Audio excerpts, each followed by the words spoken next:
Damos comienzo a un nuevo episodio del podcast de CIPEC. En esta ocasión especial estamos iniciando un nuevo ciclo en este formato, donde tendremos conversaciones urgentes, para no perder lo importante. Este capítulo se enmarca en el proyecto 40 años de democracia, consensos y prioridades de las juventudes y la dirigencia política, que realizamos en conjunto con REDAPE y es cofinanciado por la Unión Europea en Argentina. Hoy me acompañan 5 jóvenes referentes de distintos espacios y sectores para conversar sobre sus prioridades y preocupaciones en torno a las políticas públicas necesarias para una agenda de desarrollo. Este proyecto consta de 5 ejes: alcanzar la justicia educativa, reducir la pobreza, potenciar la matriz productiva, lograr una transición verde justa y consolidar una política exterior al servicio del desarrollo nacional. Quienes me acompañan son representantes de cada uno de estos ejes por su trayectoria profesional o militante, pero la propuesta es que podamos intercambiar sobre todos los temas y pensar el futuro en conjunto. Mi nombre es Gala Díaz Langú, soy la directora ejecutiva de CIPEC y les quiero dar la bienvenida a esta conversación.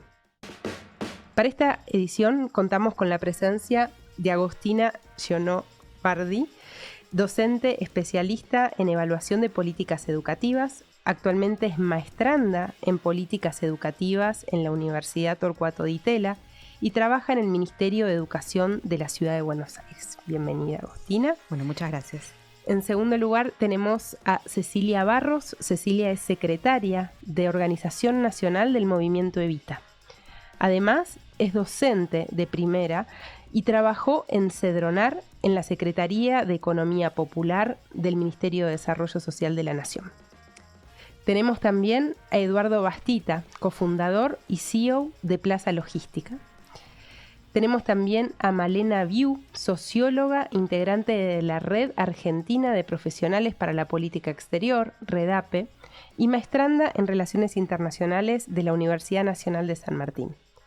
Y por último, tenemos a Mercedes Pombo. Mercedes es integrante de Jóvenes por el Clima y es co-conductora de ¿Qué mundo nos dejaron? En Nacional Rock. Bueno, bienvenidos a todas y a Eduardo. Es un gusto estar con ustedes hoy y vamos a lanzar con una primera pregunta. Hoy en Argentina se estima que solo el 63% de los y las jóvenes de entre 18 y 24 años finalizó el nivel secundario. ¿Cómo ves la relación de estos chicos y chicas con la escuela? ¿Cuáles considerás que son las principales razones que dificultan completar el nivel secundario en tiempo y en forma? ¿En qué condiciones ingresan y en cuáles se van? Y si crees que faltan incentivos, como podrían ser una reforma en los planes de estudios o acompañamientos, como podría ser un sistema de alerta temprana para prevenir el abandono escolar, para que se logre cumplir el tramo obligatorio, que es la secundaria, y qué se puede mejorar en concreto. Bueno, en primer lugar, para responder a la primera parte de la pregunta, que tiene que ver con el vínculo entre los jóvenes y la escuela, creo que en los últimos años, y especialmente después de la pandemia, los adolescentes especialmente perdieron un poco la conexión con el espacio educativo, ¿no? Digamos, la escuela, como está planteada, con la matriz tradicional que todavía sigue teniendo, en muchos casos no convoca a los estudiantes para que permanezcan ahí. Más allá de otras dificultades, ¿no?, que tienen que ver con necesidades económicas, la necesidad de salir a trabajar, etc. Pensando en lo estrictamente institucional, hay algo de la escuela que ya no está funcionando y que no está respondiendo a las necesidades que tienen los chicos hoy en día. Creo que para eso es que deberíamos primero preguntarnos qué esperamos de la escuela. ¿Qué esperamos de la escuela secundaria sobre todo? ¿Cuál es el perfil de los egresados que queremos tener? Y en base a eso, ¿cómo es que podemos nosotros, desde los distintos roles, digamos, desde pedagogos, hacedores de política educativa y demás, cómo podemos nosotros repensar la escuela secundaria? Que eso es algo que tenemos una gran deuda, no solamente en Argentina, sino también en toda la región de Latinoamérica. Hace muy poco este año salió un informe que quizás muchos lo conocen, que lo hizo Argentinos por la Educación, que un poco lo que decía es que más o menos de 100 chicos que ingresan en primer grado, el 53 chicos son los que egresan a tiempo de la escuela secundaria, pero es que si además vemos cómo esos chicos finalizan la escuela secundaria, es decir, con qué conocimientos específicamente de lengua y de matemática, digo, en este estudio, solamente 16 lo hacen satisfactoriamente. Más allá de que, podamos tener algunas consideraciones sobre esos números, la realidad es que no varía mucho la cantidad. Entonces, me parece que ahí hay algo interesante para pensar. No solamente el terminar a tiempo, sino también la forma en que queremos que los chicos egresen de la escuela secundaria. Y creo que esa es la gran pregunta que nos tenemos que hacer. ¿Qué es lo que en los sistemas educativos esperan que la escuela secundaria les deje a los chicos? Y ahí es un poco cuando planteaba esto recién de cómo es que nosotros tenemos que pensar la reforma de la escuela secundaria o cuál es la escuela secundaria que nosotros queremos. Me parece que, por un lado, tenemos que preguntarnos qué es lo que queremos que los chicos aprendan, si es que queremos que la escuela se base en contenidos específicamente, o si lo que nosotros esperamos de la escuela secundaria es que les brinde ciertas capacidades, que después les permitan insertarse en un ambiente laboral, continuar los estudios superiores y demás. Creo que esa es una de las preguntas que nos tenemos que hacer. ¿Qué esperamos de la escuela y cómo es que nosotros podemos alcanzarlo y propiciarlo? Después, por otra parte, algo que recién estaba en tu pregunta, que tiene que ver con los sistemas de alerta temprana, que tuvieron sobre todo un gran impacto a partir de la pandemia, ¿no? Detectar, cuáles son los chicos que están en riesgo y cómo los podemos acompañar. Me parece que es algo que tiene que continuar, porque si bien avanzó muchísimo, ¿no?, el acceso a la educación y sobre todo la retención de los estudiantes que están en riesgo, todavía sigue siendo una deuda pendiente. Pensar cómo los podemos acompañar, y acompañar no solo en que egresen a tiempo, sino esto que les planteaba, qué es lo que queremos que sepan. Porque egresar a tiempo no nos va a asegurar después el acceso a un trabajo de calidad ni la continuidad después en los estudios. Lo que nosotros tenemos que plantearnos es efectivamente qué esperamos de la escuela y sin miedo pensar si eso se está logrando o no. Y si no se está logrando hay que actuar rápido, porque si no son cada vez más chicos, más generaciones que siguen pasando y que por estar atados a algo que en algún momento funcionó, no estamos logrando cambiar. Agustina, muchísimas gracias. No sé si hay reacciones de la mesa, si no tengo una pregunta en particular para Cecilia, si te parece, que es ¿cuánto afecta en las zonas más humildes del país la posibilidad de terminar la escuela? Y si crees que hay un diferencial en las oportunidades de progreso para quienes sí logran terminar la secundaria. No, que te afecta en la misma medida que en otras instancias, con la diferencia de que se profundiza la desigualdad en términos de acceso a herramientas materiales, a herramientas simbólicas para sostener el estudio. Por ejemplo, yo soy docente de primaria y trabajé con un programa socioeducativo que acompañaba las trayectorias escolares de los pibes y de las pibas más humildes, y la realidad es que en las casas de familias que vienen de generaciones sin trabajo, por ejemplo, no saben cómo construir un ambiente para que los pibes y las pibas hagan la tarea, ¿no? Entonces ahí es cuando yo hablo de herramientas simbólicas. Y cuando hablo de herramientas materiales es que llegan a la clase de plástica, por ejemplo, y no tienen para comprar una cartulina. Y obviamente que, por ejemplo, en la ciudad de Buenos Aires, en donde hace 12 años se viene reduciendo el presupuesto de educación, tampoco hay cartulinas. Entonces ahí es donde las oportunidades se ven totalmente distintas, y creo que esto que recién planteaba, ¿cómo era tu nombre? Perdón. Esto que recién planteaba Agostina, ¿no? Esta pregunta que planteaba Agostina de, ¿qué esperamos de la escuela? A mí me parece que hay una pregunta que es anterior, que es, ¿qué mundo tenemos hoy? Y en función de eso, ¿qué escuela queremos construir? Porque muchas veces los pibes y las pibas que terminan efectivamente el secundario se encuentran en la misma situación que pibes que no. Entonces creo que lo que hay que repensar es qué trabajo tenemos que construir hoy, y en función de eso, qué escuela tenemos que construir para preparar para ese trabajo. Buenísimo. Mil gracias, Cecilia. Tenía una pregunta más para Eduardo también, que en este caso es, ¿cómo ves más desde el mundo productivo las capacidades de chicos y chicas que salen de la escuela? Y si crees que están efectivamente preparados más en clave de estas capacidades que decía Agostina para insertarse en el mundo laboral y ser contratados por una empresa, un emprendimiento. Yo creo que dentro de todos los desafíos que tenemos en la educación, el desafío de la inserción laboral es uno de los más importantes. Nosotros lo vivimos mucho. Yo vengo del mundo de la logística y la logística es como una gran oportunidad desde el punto de vista de la generación de empleo. No solo porque en los últimos años fuimos un sector en todo el mundo generador fuertemente de empleo, sino además porque la logística es muy inclusiva, ¿no? O sea, un operario logístico puede partir, digamos, de nociones básicas del mundo laboral hasta un director de una compañía multinacional. Entonces es integrador desde ese punto de vista y da un plan de carrera. Con lo cual nosotros hemos trabajado mucho en este desafío de integrar jóvenes y de tratar de ver cómo podíamos vincularnos con la escuela secundaria y con jóvenes para insertarlos en el sector de la logística, y hemos descubierto una cantidad enorme de desafíos que todavía hay por delante, ¿no? Yo diría que uno de los primeros tiene que ver esto que decía Agostina, ¿no? De una secundaria que focalice en capacidades. Hoy el foco de la escuela secundaria está puesta en esparcir contenido, yo digo la pared del fondo, ¿no? Porque uno cuando va a un aula con formatos que todavía son muy antiguos, ¿no? O sea, hoy los docentes son docentes de contenido, son docentes llamados, los solemos llamar taxis, ¿no? Que están por ahí educando en 6, 7 escuelas diferentes y que son enfocados en ciertas materias y que no tienen las herramientas ni el vínculo con los alumnos para poder ayudarlos a ellos a generar y desarrollar sus propias capacidades, ¿no? Y creo que ese es un punto fundamental para que esos alumnos tengan las herramientas para poder insertarse. Buenísimo. Bueno, mil gracias, Eduardo, clarísimo.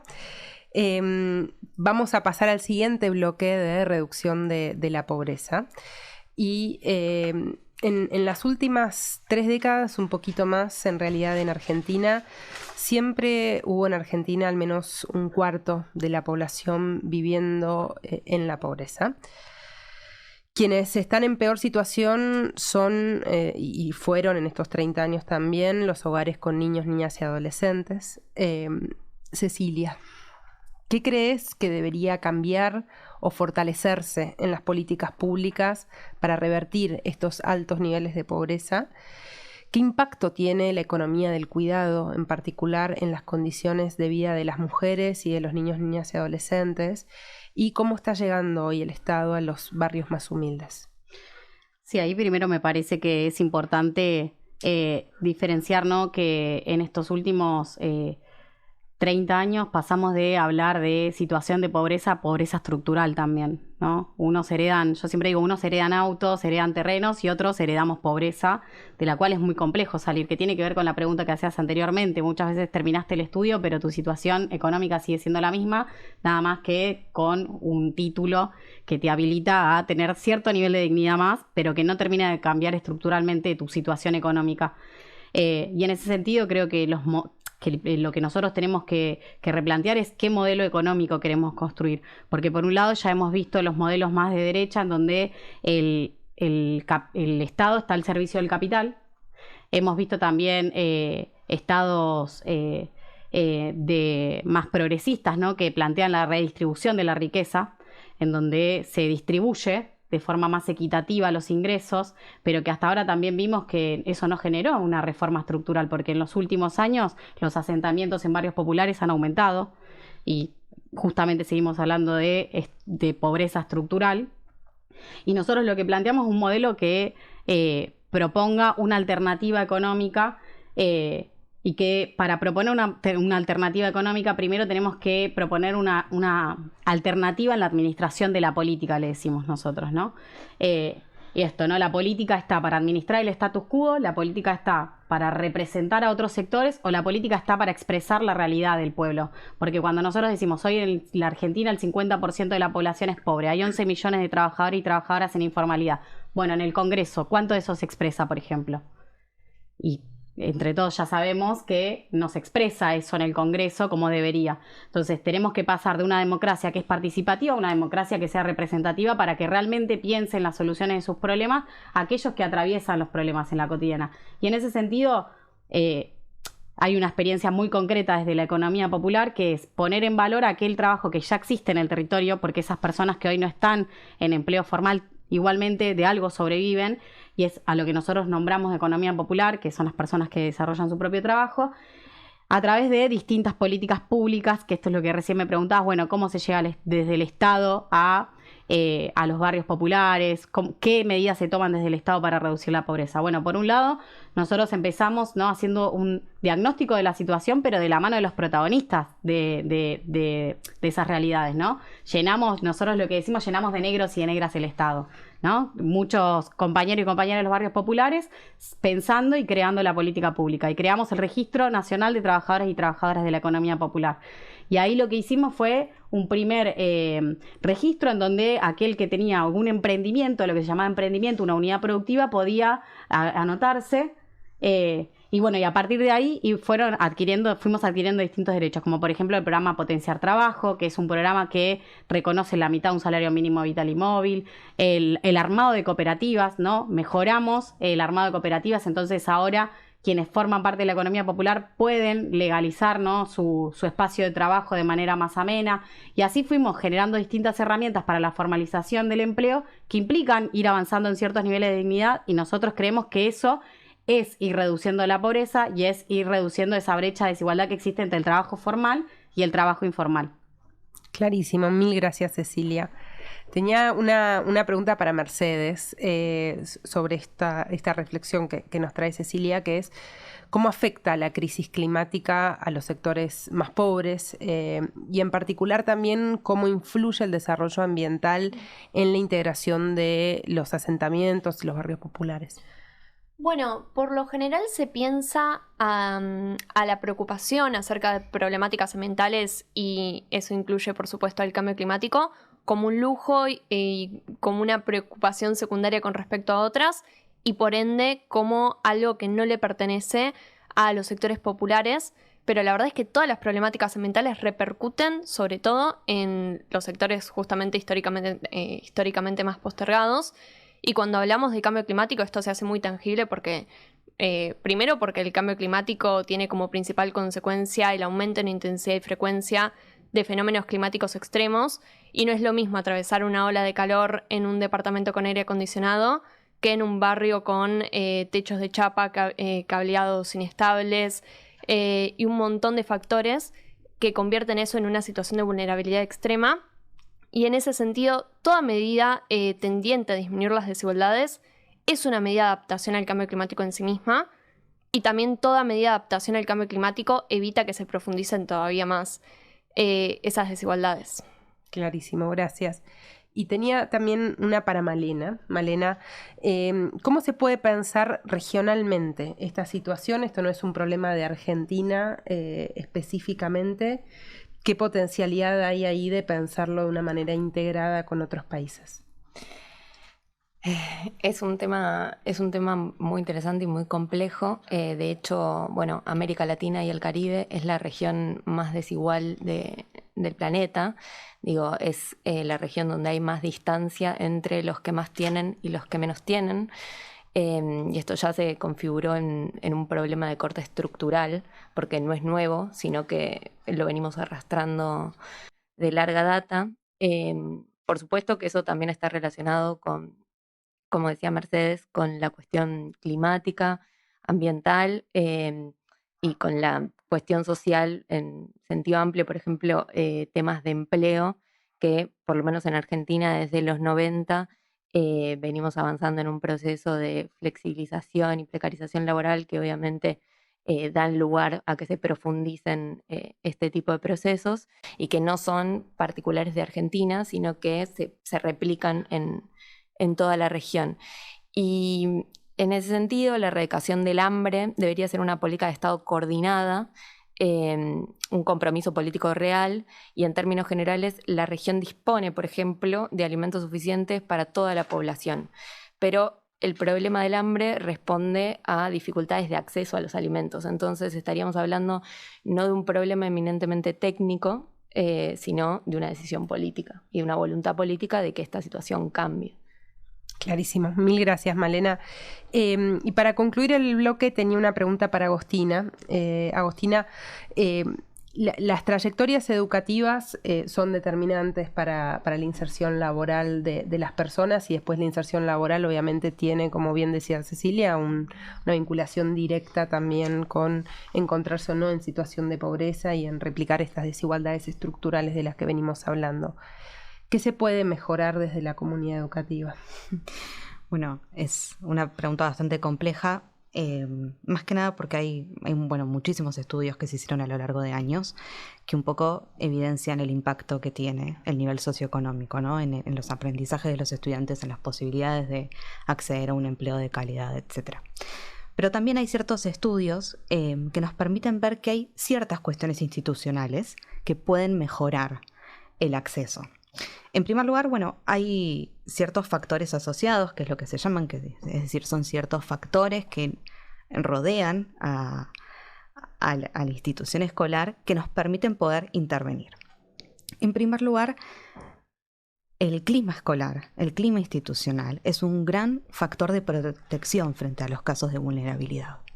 Es decir, cuando los chicos se sienten en un espacio escolar que les genera bienestar, donde se sienten acompañados, donde se sienten escuchados y donde pueden proyectarse, eso de alguna forma termina evitando, ¿no?, que la vulnerabilidad se siga deslizando a niveles más críticos. Y creo que ese es el gran desafío que tiene la política educativa y sobre todo la comunidad educativa.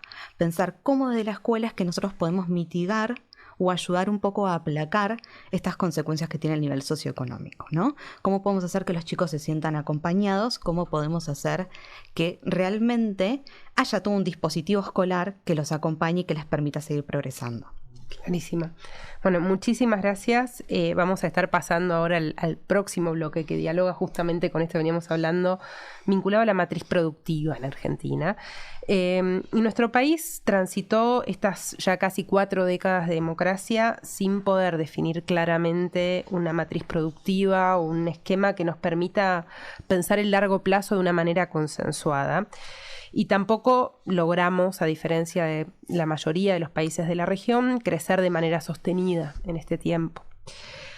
Eduardo, ¿qué oportunidades nos dan las nuevas tecnologías para liderar una transformación que permita producir más y generar más empleo? ¿Cómo dialogan estas modificaciones con nuestra estructura productiva actual en el país? ¿Y es posible llevarlo esto a todas las provincias con una mirada bien federal? ¿Qué rol cumplen también en este esquema los recursos naturales? Yo soy tremendamente optimista con lo que se viene con el mundo de la tecnología, ¿no? Hasta ahora los servicios que nosotros tenemos capacidad de exportar son servicios que abarcan exclusivamente un porcentaje muy chiquito de la población. Tenemos servicios vinculados con contabilidad, administración, servicios de desarrollo de sistemas, de software. Hoy el nivel de conectividad que tenemos y la tecnología que tenemos va a empezar a lograr que podamos exportar servicios de más baja calificación. Y eso yo creo que va a ser una revolución en resolver la pobreza a nivel mundial, ¿no? Nosotros vamos a poder tener personas en barrios del conurbano bonaerense que estén, por ejemplo, controlando accesos de edificios de Madrid, de Barcelona o de Miami, ¿no? Y esto va a ser realmente revolucionario y creo que es el próximo paso que nos va a dar la tecnología y creo que el mejor que nos va a dar la tecnología. Pero yo creo que la Argentina vive desde hace mucho tiempo una especie de infierno macroeconómico, ¿no? Y es una trampa en la que estamos, que es la inestabilidad macroeconómica, que no nos permite aprovechar muchas de las oportunidades que tenemos, que nos lleva a pelearnos entre nosotros, a discutir. Y a mí me gusta decir que estamos entrampados porque es una forma de no estar buscando culpables, ¿no? Y decir, ¿cómo hacemos para salir de esta trampa? Yo creo que salir de esa trampa tiene mucho que ver con priorizar. Y tenemos que priorizar lograr una cierta estabilidad macroeconómica. No podemos seguir conviviendo con inflación desde hace tantos años. Llevamos 20 años de alta inflación. Y esa tiene que ser la gran exigencia de la población, ¿no? Empezar por ahí. Y después hay muchas más cosas que hacer. Pero si no empezamos por ahí, vamos a seguir recogiendo cadáveres, ¿no? O sea, vamos a seguir administrando miseria. Clarísimo. Mercedes, ¿es posible combinar una estrategia productiva, como en línea de lo que plantea Eduardo, con el cuidado del medio ambiente? Yo creo que no solamente es posible, sino que es necesario. La inestabilidad macroeconómica también es incompatible con un proyecto de país y una transición energética que se pueda sostener, valga la redundancia, a largo plazo, y con la penetración de las energías renovables en la matriz energética, que tienen como condición necesaria el acceso a financiamiento. Así que en ese sentido es necesaria la estabilidad macroeconómica, pero también es necesario incorporar la perspectiva ambiental en el proyecto productivo que tengamos a largo plazo, porque uno de los criterios que se está empezando a adoptar a nivel internacional, por ejemplo, que tiene que ver con la huella de carbono, son las restricciones a las exportaciones de país que emitan más, y en ese sentido, si nos atrasamos en esa carrera tecnológica, también va a implicar un perjuicio no solamente en términos climáticos, sino también en términos económicos. Excelente. Cecilia, ¿ves alguna potencialidad de integración social en estos nuevos sectores que marcaba Eduardo? Sí, por supuesto. Ya existen actualmente experiencias de conectividad de Internet, por ejemplo, en aquellos barrios en donde las empresas no llegan. Y como bien decía recién, ¿no? Que no requieren de mucha tecnología, sino que requieren de formación y de voluntad, que es política y que es económica, para acompañar esos procesos, para mejorarlos. Así que sí, por supuesto que sí creemos. Buenísimo. Agustina, ¿es posible y es deseable también aumentar la integración entre el sistema educativo y el productivo, en línea con lo que hablábamos antes, pero quizás más aplicado a estos sectores específicamente que marcaba Eduardo?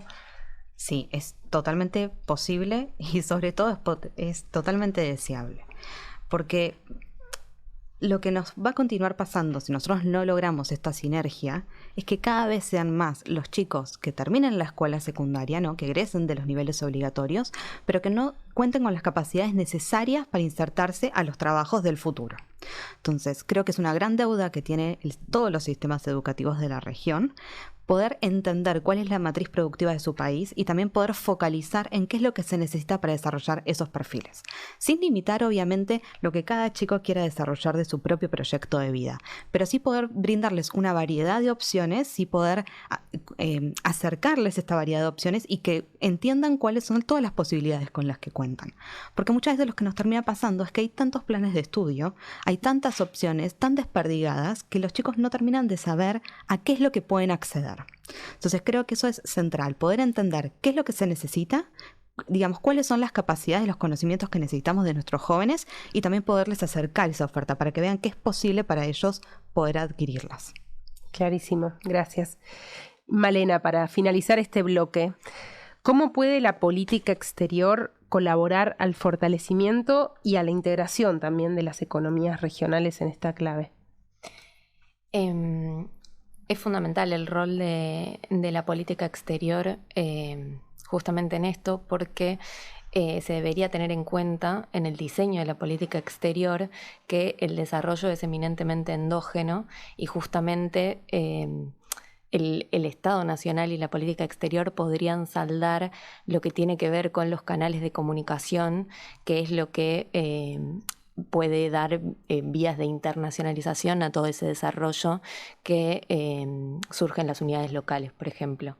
Que muchas veces esos canales no funcionan o no se cuenta con información limpia o verídica, o no están aceitados los canales institucionales. Entonces, ahí el rol del diseño de la política exterior y que tenga todo esto en cuenta es fundamental para acercar actores. Excelente. Bueno, y hablando de cosas fundamentales, vamos a pasar al siguiente bloque, lograr una transición verde justa. El cambio climático y la crisis que genera a partir de la acción de los seres humanos tienen impactos obviamente en la vida de las personas y también en nuestros procesos productivos. Este contexto nos obliga a pensar una transición verde que a su vez abre un abanico de oportunidades para la estrategia de desarrollo y la inserción de Argentina en el mundo, como hablábamos recién. Mercedes, ¿por qué se pone énfasis en que la transición verde sea justa? ¿Qué significa esto? ¿Qué potencialidades injustas ponen en peligro el pasaje a un sistema más respetuoso del medio ambiente? ¿Qué acciones se deben llevar adelante a fin de evitar escenarios de no retorno en términos de biodiversidad? Bueno, por un lado, el status quo es imposible porque se choca con un límite material que son los límites geofísicos, así que hay una necesidad de transicionar necesariamente. Lo que está en debate es justamente lo que decías vos en la pregunta, que si esa transición va a ser justa, inclusiva, solidaria o va a ser injusta. Hay una metáfora que a mí me gusta mucho que usa Stefanoni, que es la de la nave tierra o del bote de salvavidas, que justamente viene a ilustrar estas dos posibilidades. Y hay dos dimensiones. Por un lado, la internacional, donde hay una injusticia originaria que tiene que ver con que los países que más emitieron históricamente y en el presente son quienes más herramientas tienen a la hora de atravesar esta crisis. Y en ese sentido, la transferencia de recursos, tanto financieros como tecnológicos, a países, sobre todo del sur global, es fundamental. Pero también hay una dimensión a nivel nacional que tiene que ver con la planificación a largo plazo. Si no hay planificación, necesariamente la transición va a ser injusta porque va a implicar lo que hablábamos antes, que los impactos se socialicen en los sectores más vulnerables mientras las responsabilidades se diluyen. Y cuando hablamos de empleo, por ejemplo, va a implicar, sobre todo creo que el concepto de justo tiene que ver con la gradualidad. Si pensamos en sectores productivos, por ejemplo, el hidrocarburífero, si no hay planificación, eso va a implicar gente que quede sin trabajo de la noche a la mañana, y por eso es fundamental que tengamos un proyecto de país que lo podamos conocer como población argentina en su conjunto a largo plazo. Excelente, gracias, Mercedes. Eduardo, ¿qué oportunidades productivas te parece que nos da esta transición verde? El tema del cambio climático para mí es muy interesante porque es una de estas cuestiones que son imposibles pero imprescindibles, ¿no? Y como decía San Martín, se le adjudica a San Martín. Y imposible porque yo siempre digo, en teoría de los juegos, lo que estudiamos es que cuando un juego es finito, no hay forma de lograr cooperación. Y planeta hay uno solo. Entonces, en la teoría, si vos mirás racionalmente la problemática de cambio climático, estamos condenados y destinados a un desastre, ¿no? Pero hubo muchas cosas que pasaron, y yo creo que los jóvenes tienen mucho que ver con esto, ¿no? Las nuevas generaciones, que se metieron como si fuera un virus a esparcirse por todas las compañías, empresas en el mundo. Yo lo veo desde la finanza sostenible. Nosotros cuando con Plaza Logística empezamos y fuimos pioneros en Latinoamérica en finanzas sostenibles, estábamos muy solos, al punto que había compañías clientas nuestras multinacionales que no nos acompañaban ni con un mínimo esfuerzo cuando nosotros les proponíamos tener un edificio sustentable. Y hoy lo que vemos es un tsunami de las finanzas sostenibles. Y esto tiene que ver con la preocupación de las grandes compañías aseguradoras y de algunos actores relevantes del mundo de las finanzas, pero también tiene que ver con que los que compraban los bonos verdes que nosotros emitíamos eran los oficiales de crédito de estos grandes fondos de inversión, que eran jóvenes apasionados con que Plaza Logística estuviera emitiendo el primer bono verde en Argentina y en la región. O sea, realmente hubo un impulso muy fuerte de las nuevas generaciones y eso nos llena de optimismo, ¿no? Hoy hay un gran negocio alrededor del cambio climático. Hay que ser muy cauteloso de lo que se llama greenwash, ¿no? Que es la especulación, pero también creo que es la gran oportunidad para que este tema se resuelva. Excelente, gracias. Cecilia, estuvimos hablando mucho de justicia e injusticia. ¿Cómo se pueden evitar estas amplificaciones de desigualdades en la transición verde, en línea con lo que decía Mercedes, sobre todo en términos de vivienda, empleabilidad, integración social? Ella ahí traía uno de los temas que para mí es más interesante, que tiene que ver con el acceso a la vivienda, y que las personas más pobres son las que viven en los basurales, son las que viven cerca de los lugares que se incendian, son las personas que viven cerca de los lugares que se inundan. Y eso es consecuencia también de que el campo también ha ido expulsando a la población, por ejemplo, argentina, y hoy el 90% de la población argentina vive en las grandes ciudades.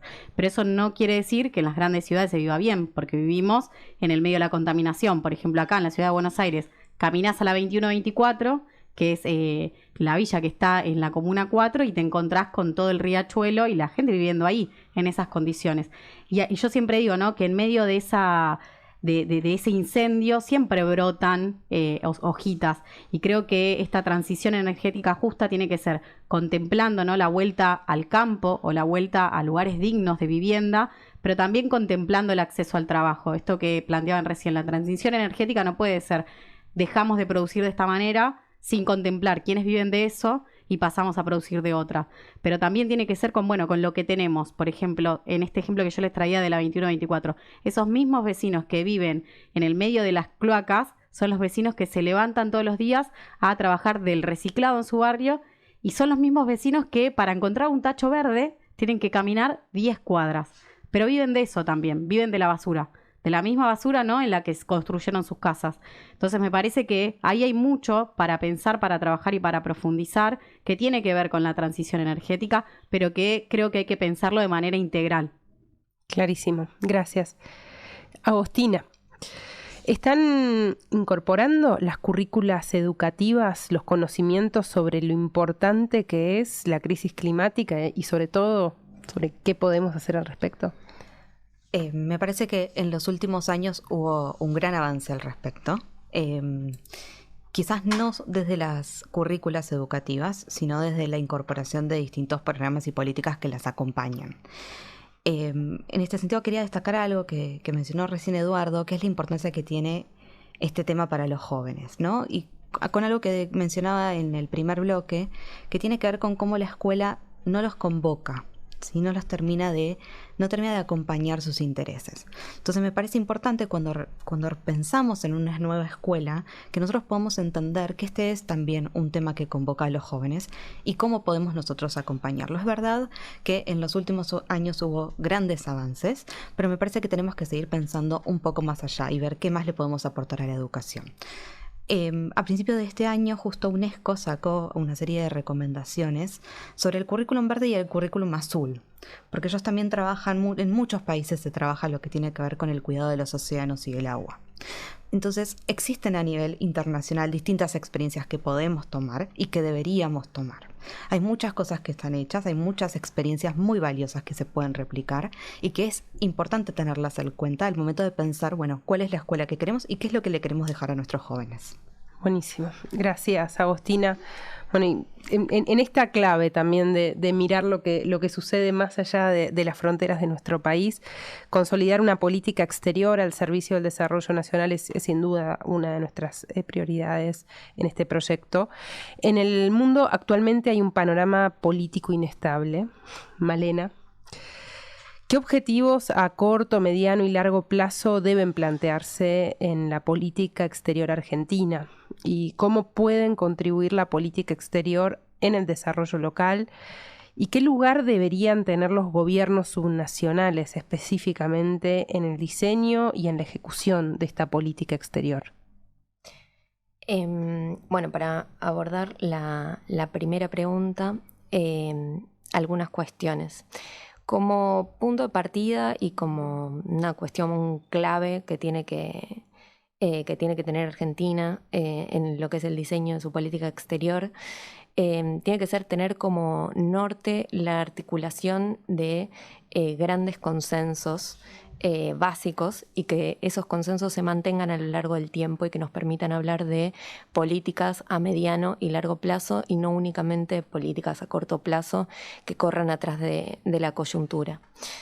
Después cuestiones más específicas por ahí a mencionar: la necesidad de seguir pensando la política estratégica de cara a Malvinas, al Atlántico Sur y a la Antártida, en vistas del interés cada vez mayor por parte de las grandes potencias del planeta en esta región.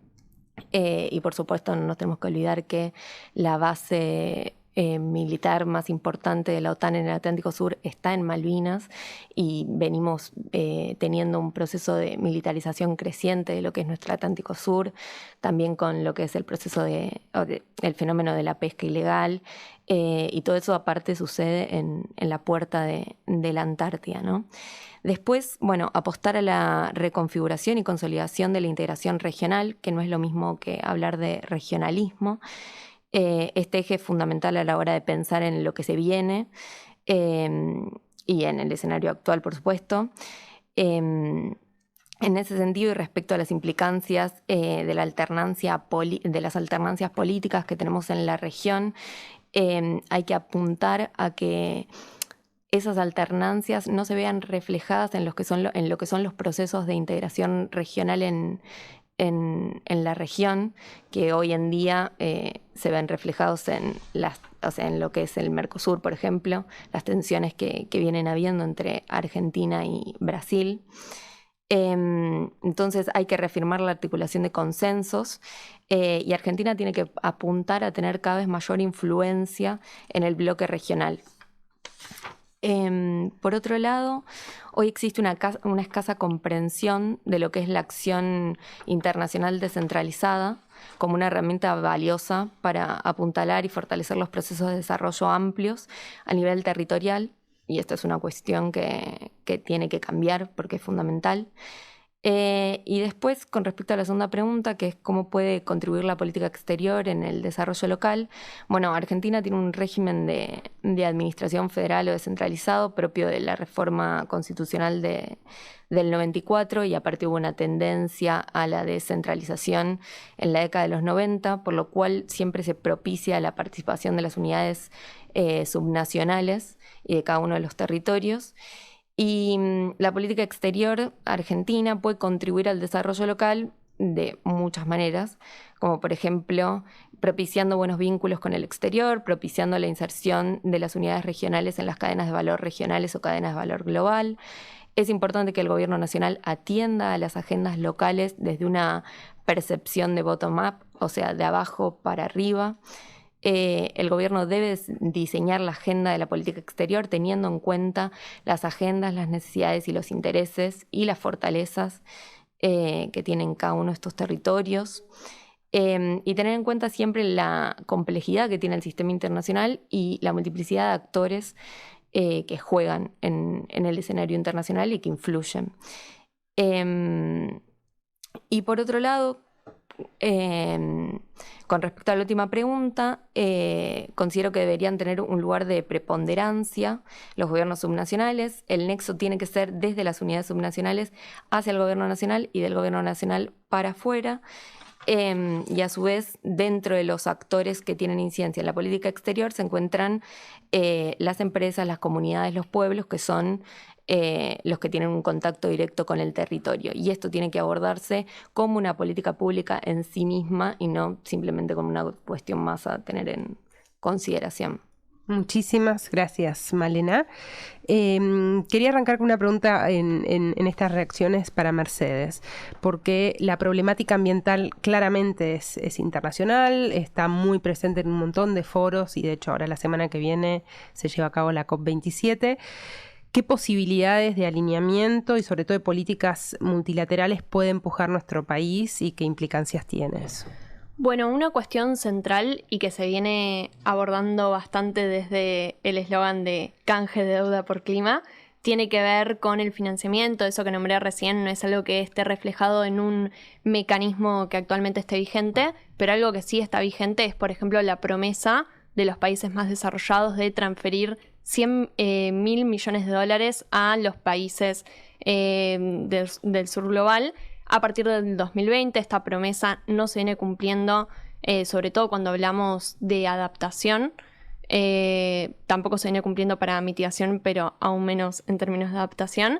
Y el reclamo por esta transferencia es fundamental, que lo empujemos como Argentina, pero también a nivel regional. Y sobre todo también, retomando lo que decía al principio, es fundamental tener en cuenta el rol que juega la deuda externa en la transición y las posibilidades de llevar adelante una transición desde Argentina y unificar estos dos reclamos, sobre todo a nivel internacional. Yo creo que hay un reclamo que puede calar profundo, que es el reclamo por una nueva estructura financiera a nivel mundial que tenga en cuenta la crisis climática como un factor y como un imperativo. Reconocer esta deuda a los países del sur global como un imperativo también de supervivencia. Clarísimo, gracias. Eduardo, ¿qué importancia y qué oportunidades nos dan los acuerdos comerciales y de integración regional para el desarrollo de la infraestructura necesaria para la transición verde en particular? Mira, yo para empezar, la integración regional yo creo que es fundamental, ¿no? Porque lo que hace es básicamente aumentar el tamaño de los mercados. Y mercados más grandes son mercados más equitativos. Yo en un mercado más grande lo que tengo es más competencia, tengo más empresas compitiendo. Yo digo que esto es como una democratización de los mercados, ¿no? Porque cuando las empresas compiten de verdad, generando mercados sanos, lo que están haciendo es compitiendo en favor del consumidor, pero también y sobre todo a favor del trabajador, ¿no? Entonces lo que se hace es empoderar a la población a través de esa competencia, y en esto el tamaño de los mercados es fundamental.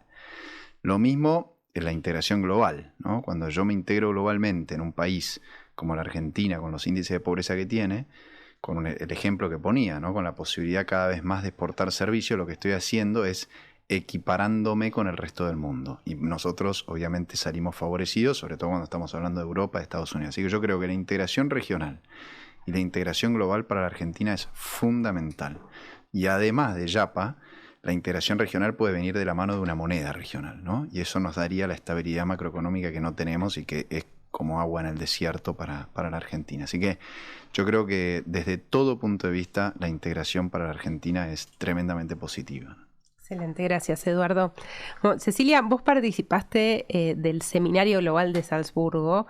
¿Nos contás qué es eso y sobre todo qué experiencias de organización social pudiste conocer de otros países? Sí, participamos en el Seminario Global de Salzburgo con Mercedes D'Alessandro, economista de Argentina. Fuimos invitadas para compartir experiencias sobre mujeres, género, equidad, desafíos post-pandemia y el mundo del trabajo. Y ahí nos llevamos dos cosas muy, muy claras y fuertes, que la primera tiene que ver con la crisis tecnológica, porque si bien se está avanzando en términos tecnológicos y eso implica una oportunidad, también implica una crisis porque las máquinas van reemplazando a los hombres, porque esto de que planteábamos recién acá, bueno, se va a poder abrir una puerta en Madrid desde Buenos Aires, pero una persona va a poder abrir 100 puertas. Y son 100 personas que dejaron de abrir puertas. Y esa es una crisis que se viene viviendo a nivel global. Y la otra crisis muy fuerte es la crisis del cuidado, en donde nosotros a veces quizás no nos damos cuenta que somos pioneros en materia de género en la Argentina, y en otros países todavía están discutiendo quién se tiene que hacer cargo de los cuidados. Y la diferencia en términos salariales, en términos de acceso al estudio, en términos de acceso al trabajo, es muy grande entre mujeres y varones a nivel mundial. Entonces, la conclusión que sacamos del Seminario Global de Salzburgo es que tenemos que construir una política económica desde la sociedad, de la mano del Estado, que tenga perspectiva ambiental, que tenga perspectiva popular, porque el trabajo informal es algo que sucede en todo el mundo, pero fundamentalmente que tenga perspectiva de género, porque para poder cambiar un poco la sociedad hay que cambiar la forma en la que se piensa la política también. Me encanta, gracias Cecilia. Agostina, en CIPEC participamos de algunos foros globales como el G20 y ahí tratamos de llevar la perspectiva de países del sur, pero también tratando de aprender un poco en esta línea de qué pasa en otros lados. ¿Crees que en Argentina usamos las experiencias de otros países en materia educativa para efectivamente mejorar lo que pasa en las aulas? Creo que para poder responder a esa pregunta tenemos que mirar algunas jurisdicciones en particular, ¿no? Me parece que lo que tiene el sistema educativo argentino es que está tan descentralizado y que las jurisdicciones tienen tanta autonomía que no podemos hablar de que a nivel nacional se lleven a cabo determinadas políticas que impacten en el aula de forma uniforme, ¿no? en todo el país. Pero sí creo que a lo largo de los últimos años se avanzó mucho en mirar qué es lo que sirve de las experiencias que pasaron afuera, ¿no? Cuáles fueron los aprendizajes que dejaron, cómo se implementaron y demás, que algunas jurisdicciones están pudiendo llevar adelante. No sé, me viene ahora a la mente el trabajo, por ejemplo, con habilidades socioemocionales, que es algo que se trabaja mucho en una mesa regional que se haga entre distintos países de Latinoamérica, donde, por ejemplo, la Ciudad de Buenos Aires participa, en cuestiones que tienen que ver con la fluidez lectora también, que tuvo una importancia muy fuerte este año en la provincia de Mendoza. Me parece que cuando miramos algunas jurisdicciones en particular podemos verlo. Lo que creo que es más importante de todo esto es entender que no solo tenemos que mirar, sino también implementar, ¿no? Que eso es a veces lo que nos cuesta mucho. Argentina es un país que en general le gusta mirar qué es lo que pasa afuera, sobre todo qué es lo que pasa en algunos países desarrollados para ver qué es lo que está sirviendo o no. pero lo más importante es ver después qué hacemos con esa información que recopilamos y que no quede solo en el dato. Excelente, clarísimo. Bueno, para ir cerrando, les quiero pedir a cada uno y a cada uno de ustedes que me sinteticen en 3 palabras muy cortito qué expectativas tienen cada uno y cada una para poder modificar estas realidades. Si les parece, arrancamos con Malena. Yo creo que las expectativas tienen que estar puestas en distintos lugares, pero fundamentalmente desde nuestro lugar, en configurar a la juventud como un actor político y social que pise fuerte y que levante todas estas consignas y estas demandas, y que sea su lugar justamente para incurrir en todos estos cambios que estuvimos conversando. Eduardo. Yo voy a coincidir con Malena. Creo que ojalá los jóvenes de Argentina encaren el problema que tenemos de Argentina, que es como que tapa a los demás. Yo digo que la Argentina es como un país en guerra, ¿no? Cuando vos tenés una guerra, primero tenés que solucionar la guerra.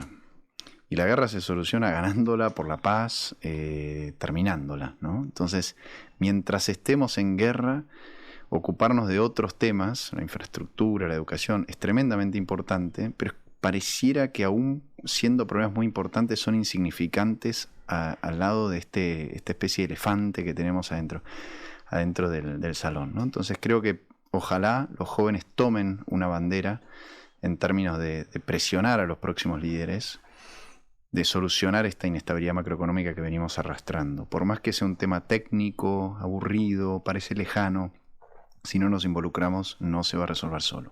Gracias, Eduardo. Mercedes. Bueno, por ahí un poco autorreferencial, pero creo que también un poco el optimismo y las expectativas están puestos en las nuevas generaciones, que también puede ser un poco injusto cargar con bueno, un panorama bastante oscuro si lo pensamos en términos de cambio climático, pero creo que también hay un optimismo de la militancia, del hacer, que bueno, que es lo que motiva.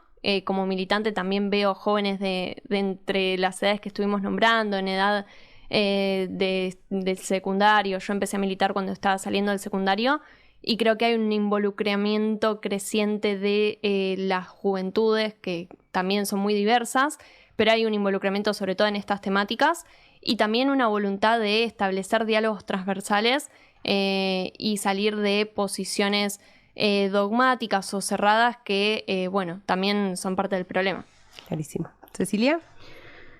Bueno, primero que me parece algo que siempre digo, que es que lo nuevo no por nuevo siempre es mejor, sino que en ese sentido me parece que ante una sociedad que excluye, que individualiza, que nos exige la meritocracia, el esfuerzo, la revolución cotidiana es construir comunidad. Construir comunidad y sostener planes a largo plazo, como escuché acá que todos y todas planteaban, porque en la sociedad de la inmediatez es fácil cambiar de lucha todos los días, pero me parece que enlazar esas luchas, construir comunidad y sostenerlas a largo plazo es la única forma que vamos a tener para transformar la realidad. Muchas gracias. Agustina. Bueno, para cerrar, quiero como traer una mirada un poco positiva. Creo que estamos en un momento en el cual se puede dar un cambio educativo. Más que nada por 2 cuestiones. En primer lugar, creo que se llegó a una crisis de la escuela como la conocemos, que es una oportunidad para generar cambios radicales y poder pensar la educación de otra forma. Y en segundo lugar, creo que la pandemia, por más cruel que fue, es una oportunidad también para hacer cambios. Justo la semana pasada hablaba con unos chicos de secundaria y me decían, yo me fui a la escuela y tenía 13 años y volví tengo 16. No me di cuenta que mis amigos eran tan altos porque crecieron en la pandemia. Entonces creo que también este quiebre que significó la pandemia en la vida de los jóvenes es la posibilidad de plantearles una escuela nueva, una escuela que los acompañe en lo que necesitan y que los ayude también a pensar su futuro.